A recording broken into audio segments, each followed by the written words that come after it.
Hello friends, स्वागत है आप सभी का अपना ही यूट्यूब चैनल धीरज रॉय 9122 पर। अगर आप इस चैनल पर नए हैं तो इसे सब्सक्राइब कर लीजिएगा और बेल आइकन को प्रेस कर लिया। इससे आने वाली सभी नोटिफिकेशन सबसे पहले आप पर पहुंचे। चलिए एडिटेरिया का प्रैक्टिस सेट नंबर 1 देखते हैं, बिहार एसएससी इंटर स्तरीय। चलिए प्रश्न नंबर 1 पे आते हैं। भारत में उच्च न्यायालयों के न्यायाधीश को पद की शपथ दिलवाते हैं? तो ऑप्शन बी, राज्य का राज्यपाल। चलिए प्रश्न नंबर 2 पे आते हैं। राष्ट्रपति और उपराष्ट्रपति के चुनावों से संबंधित चुनावी विवादों का निपटारा करता है? तो ऑप्शन सी, भारत का सर्वोच्च न्यायालय। चलिए प्रश्न नंबर 3 पे आते हैं। भारत के संविधान में कल्याणकारी राज्य का आदर्श निहित है? तो ऑप्शन डी, राज्य के नीति निर्देशक तत्व में। चलिए प्रश्न नंबर 4 पे आते हैं।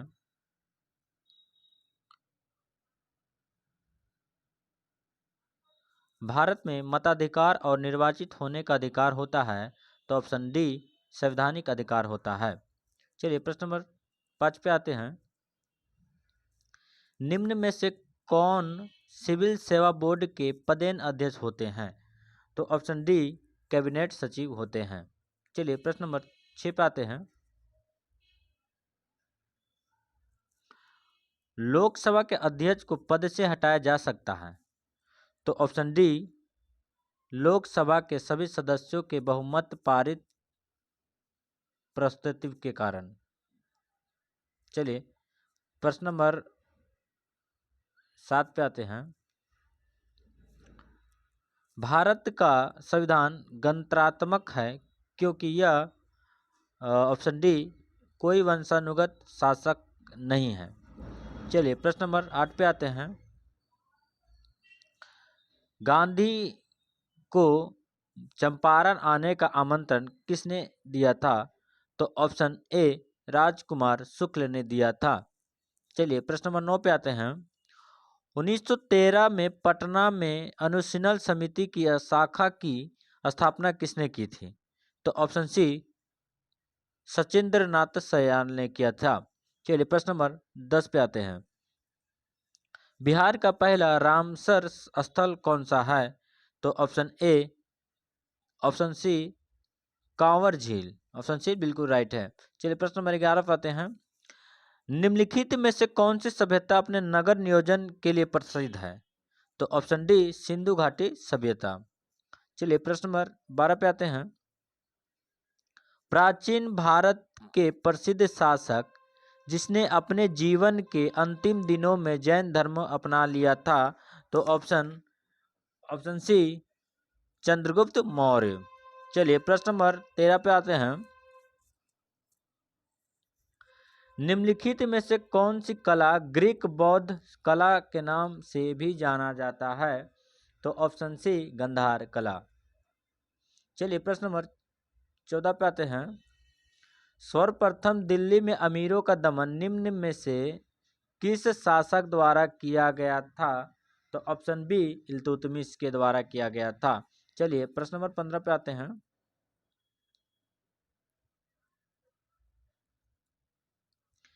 द्वितीय आंग्ल मैसी युद्ध के समय भारत का गवर्नर जनरल कौन था? तो ऑप्शन ए, वारेन हेस्टिंग थे। चलिए प्रश्न नंबर 16 पे आते हैं। किसने कहा था कांग्रेस केवल सूक्ष्मदर्शी से अल्पसंख्यक का प्रतिनिधित्व करती है? तो ऑप्शन डी, लॉर्ड डफरिन करता है। चलिए प्रश्न नंबर 17 पे आते हैं। पूना सार्वजनिक सभा का स्थापना किसके द्वारा किया गया? तो ऑप्शन सी, एम.जी. रनाडे के द्वारा किया गया। चलिए प्रश्न नंबर 18 पे आते हैं। विजयनगर साम्राज्य की वित्तीय व्यवस्था की मुख्य विशेषता क्या था? तो ऑप्शन सी, भू राजस्व था। चलिए प्रश्न नंबर 19 पे आते हैं। किस मुगल बादशाह के विरुद्ध जौनपुर से फतवा जारी हुआ था?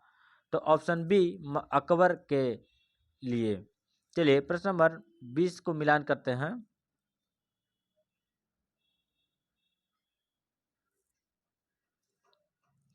नीचे दिए गए घटनाएं तथा उसके तिथि का सही मिलान कीजिए।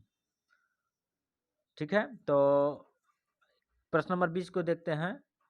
तो रौलेट एक्ट कब हुआ था? तो रौलेट एक्ट 19 मार्च 1919 में हुआ था। ऑप्शन ए का ए हुआ। ठीक है, एक हुआ। तो रौलेट सत्याग्रह कब हुआ? तो रौलेट सत्याग्रह 6 अप्रैल 1919 में हुआ। ऑप्शन 2 का 2 हुआ। भारतीय राष्ट्रीय कांग्रेस का अमृतसर अधिवेशन कब हुआ? तो 2 दिसंबर 2019 को हुआ। चलिए ऑप्शन डी देखते हैं। जालियांवाला बाग हत्याकांड कब हुआ? 13 अप्रैल 1919 में हुआ। तो इससे क्या हुआ? एक का एक, दो का दो, एक का एक इसमें हो जाएगा। एक का एक, दो का दो, और 3 का 4, और 4 का 3। ऑप्शन डी बिल्कुल सही है। चलिए प्रश्न नंबर 21 पे आते हैं। भारत का अपने पड़ोसी देशों के मध्य अंतर्राष्ट्रीय सीमा के विस्तार का आरोही क्रम। तो ऑप्शन बी हो जाएगा। इसमें क्या हो जाएगा? नेपाल, पाकिस्तान, चीन, बांग्लादेश। चलिए प्रश्न नंबर 22 पे आते हैं। निम्नलिखित में से कौन सा जिला धारवाड़ भू-स्तरीय रचना वाला नहीं है? तो ऑप्शन बी रोहतास नहीं है। चलिए प्रश्न नंबर 23 पे आते हैं।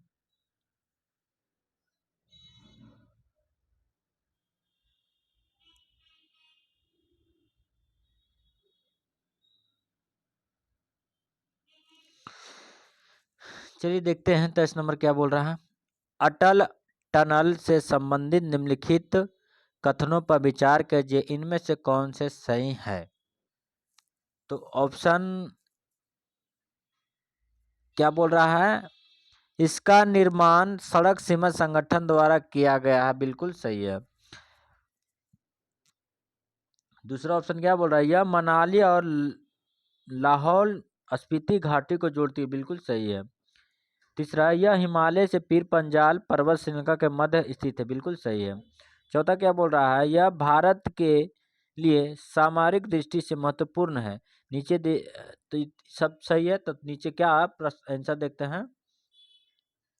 क्या बोल रहा है? ये सभी सही। नीचे दिए गए कुछ में से सही उत्तर चुनिए। तो डी ऑप्शन बिल्कुल सही हो जाएगा। चलिए प्रश्न नंबर 24 पे आते हैं।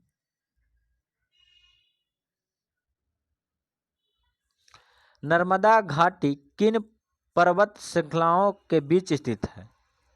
तो ऑप्शन सी सतपुड़ा और विंध्याचल। सूची 1 को सूची 2 से सम्मिलित कीजिए तथा नीचे दिए गए कुछ को सही उत्तर चुनिए। तो प्रश्न नंबर 25 क्या बोल रहा? बादाम पहाड़ कहाँ है? तो बादाम पहाड़ उड़ीसा में है। डलियराज हर्रा डलिहार राज्य जहरा किस राज्य में है? तो छत्तीसगढ़ में है। केंद्रमुख कहाँ पे है? तो कर्नाटक में है। नोया मुंडी कहाँ पे है? झारखंड में। चलिए इससे क्या हो जाएगा? नीचे देखते हैं क्या पूछ रहा है। नीचे हो जाएगा ऑप्शन सी हो जाएगा। चलिए प्रश्न नंबर 26 पे आते हैं। अफ्रीका का सर्वोच्च पर्वत शिखर माउंट किलिमंजारो अवस्थित है। तो ऑप्शन सी तंजानिया में स्थित है। चलिए प्रश्न नंबर 27 पे आते हैं। भारत में ग्रीष्मकालीन मानसून के प्रभाव की समस्या दिशा है। तो ऑप्शन डी दक्षिण पश्चिम से उत्तर पूर्व। चलिए प्रश्न नंबर 28 पे आते हैं।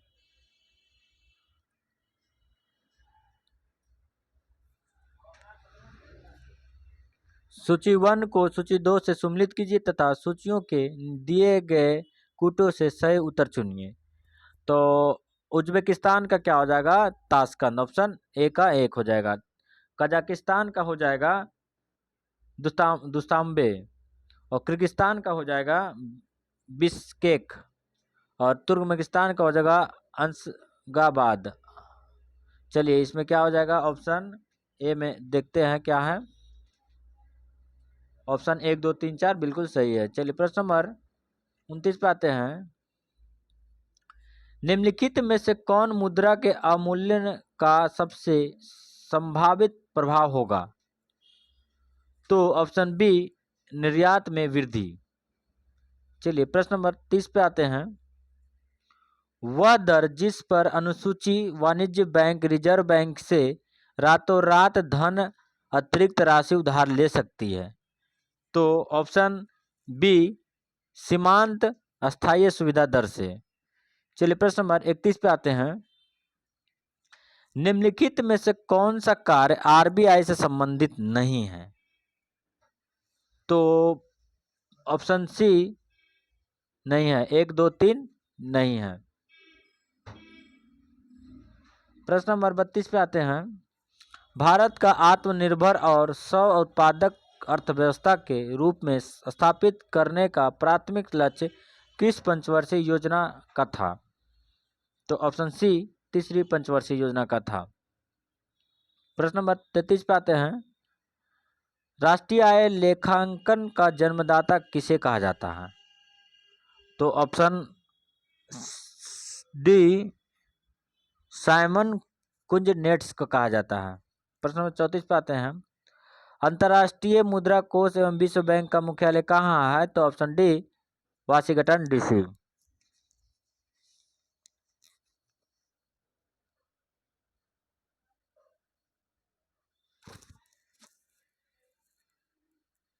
प्रश्न नंबर 35 पे आते हैं।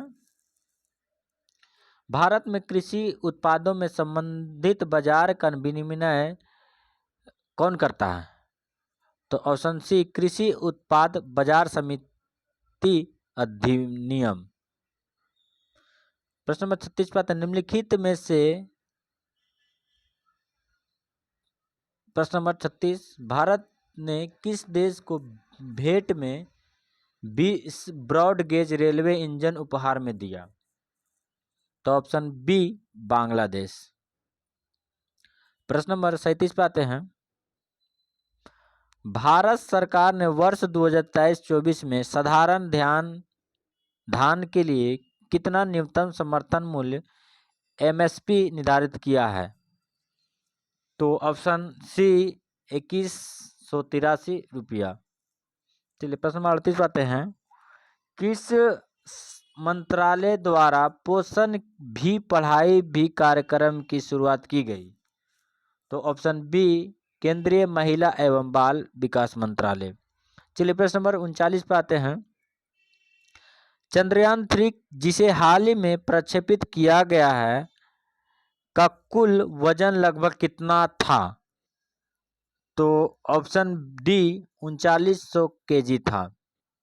प्रश्न नंबर 40 पे आते हैं। विश्व पर्यावरण दिवस 2023 का थीम क्या है? तो ऑप्शन बी, प्लास्टिक प्रदूषण से समाधान। चलिए प्रश्न नंबर 41 पे आते हैं।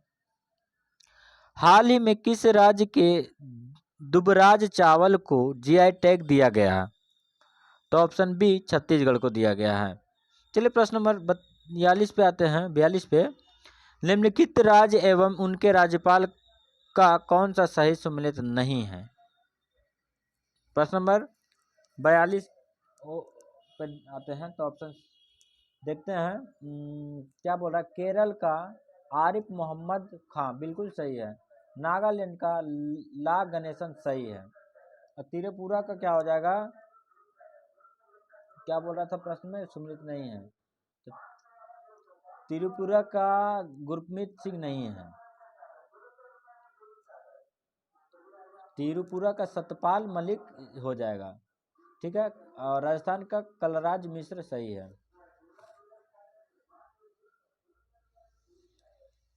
और गुरमीत सिंह हो जाएगा उत्तराखंड का।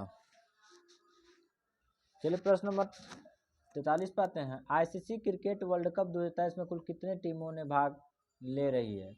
तो ऑप्शन बी, 10 टीम। प्रश्न नंबर 44 पे आते हैं। हाल ही में बिहार का नया महाधिवक्ता किसे नियुक्त किया गया है?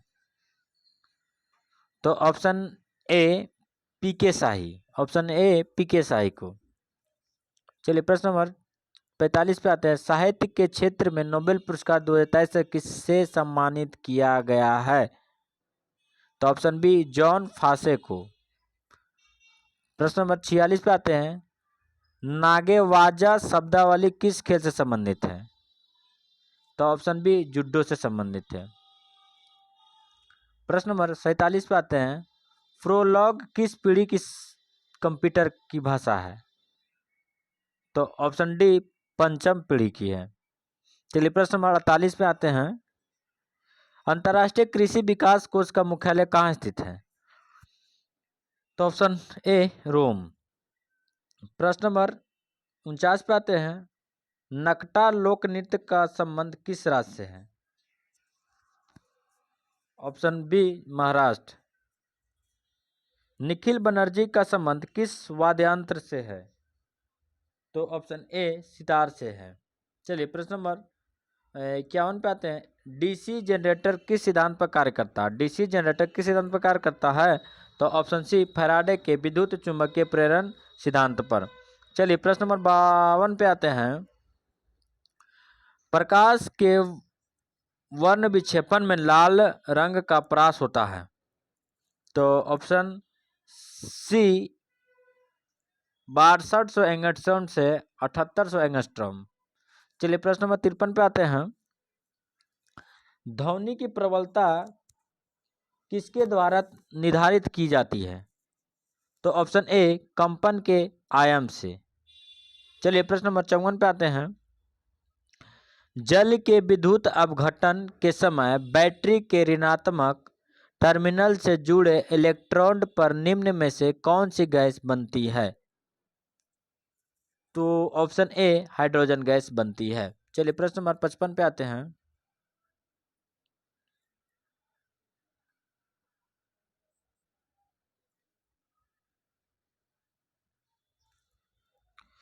लाल रंग की वस्तु लाल क्यों दिखाई देती है? तो ऑप्शन ए यह लाल रंग का परावर्तित करता है। चलिए प्रश्न नंबर 56 पे आते हैं, कार्य का मान किन किन स्थितियों में शून्य हो सकता है? तो ऑप्शन डी बी और सी, यानी हो जाएगा क्या, जब विस्थापन शून्य हो। ऑप्शन सी में क्या, बल एवं विस्थापन की दिशाएं परस्पर लंबवत हो। ऑप्शन डी बिल्कुल सही है। प्रश्न नंबर 57 पे आते हैं, प्रतिरोध के दो तार R1 तथा R2 समांतर क्रम में जुड़े हुए हैं, संयोजन का तुल्य प्रतिरोध है। तो ऑप्शन सी R1 R2 बटा R1 बटा R2 प्लस R2। चलिए प्रश्न नंबर 58 पे आते हैं, निम्नलिखित में से किस विद्युत चुंबकीय विकिरण में सबसे लंबे तरंग होते हैं? ऑप्शन ए रेडियो तरंग। निम्नलिखित में से कौन एक मिश्रण का उदाहरण है? तो ऑप्शन ए इस्पात। चलिए प्रश्न नंबर 60 पे आते हैं, कार्नेलाइट किस धातु का अयस्क है? पोटेशियम। ऑप्शन 61 नंबर प्रश्न आता है, हीलियम के नाभिक में होता है प्रोटॉन और दो न्यूट्रॉन। चलिए प्रश्न नंबर 62 पे आते हैं, क्रोमेटोग्राफी की तकनीक का प्रयोग होता है। तो ऑप्शन डी रंगीन रसायन के मिश्रण से पदार्थ को अलग करने में। प्रश्न नंबर 63 पे आते हैं, माणिक्य और नीलम रसायन रूप से होते हैं। तो ऑप्शन डी एल्युमिनियम ऑक्साइड। चलिए प्रश्न नंबर 64 पे आते हैं, जर्मन सिल्वर में चांदी का प्रतिशत होता है। तो 0%। चलिए प्रश्न नंबर 65 पे आते हैं, निम्न में से किस पदार्थ की विशिष्ट ऊष्मा सर्वाधिक होती है? निम्न में से किस पदार्थ की विशिष्ट ऊष्मा सर्वाधिक होती है? तो ऑप्शन सी एल्कोहल की। चलिए प्रश्न नंबर 66 पे आते हैं, ऑक्सीकरण के संबंध में निम्नलिखित में से कौन सा कथन असत्य है, सत्य है? तो ऑप्शन डी उपयुक्त में से एक से अधिक। चलिए 67 पे आते हैं, मस्टर्ड गैस का उपयोग किया जाता है। तो ऑप्शन बी रासायनिक युद्ध में। चलिए 68 नंबर प्रश्न पे आते हैं। निम्नलिखित में से कौन विस्फोटक नहीं है? तो ऑप्शन ए नाइट्रोक्लोरोफॉर्म। चलिए प्रश्न नंबर 69 पे आते हैं। पृथ्वी पर सबसे पुराना जीव कौन सा है? पृथ्वी पर सबसे पुराना जीव कौन सा है? तो नील हरित सवाल है। चलिए प्रश्न नंबर 70 पे आते हैं। गर्म रुधिर वाले जंतु वे जंतु होते हैं जो अपने शरीर के तापक्रम को, क्या ऑप्शन क्या हो जाएगा इसका? ऑप्शन डी, हमेशा एक सा बनाए रखते हैं। प्रश्न नंबर 71 पे आते हैं। सूची 1 को सूची 2 से मिलान कर रहे एवं कूट का प्रयोग कर सही उत्तर चुने। प्रश्न नंबर 71 को देखते हैं ना।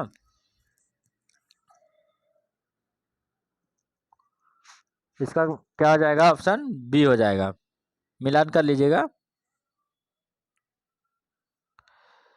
शल्यक्रिया में ऑर्थोप्लास्टिक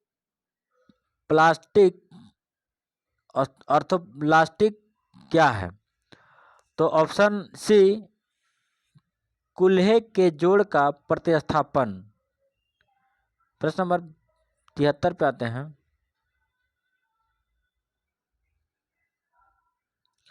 मानव शरीर में पाचन का अधिकांश भाग किस अंग में संपन्न होता है? तो ऑप्शन सी छोटी आंत में। प्रश्न नंबर 74 पर निम्नलिखित में से कौन सी धातु उपस्थित होती है? इंसुलिन में निम्नलिखित में से कौन सी धातु उपस्थित होती है? तो ऑप्शन बी जस्ता।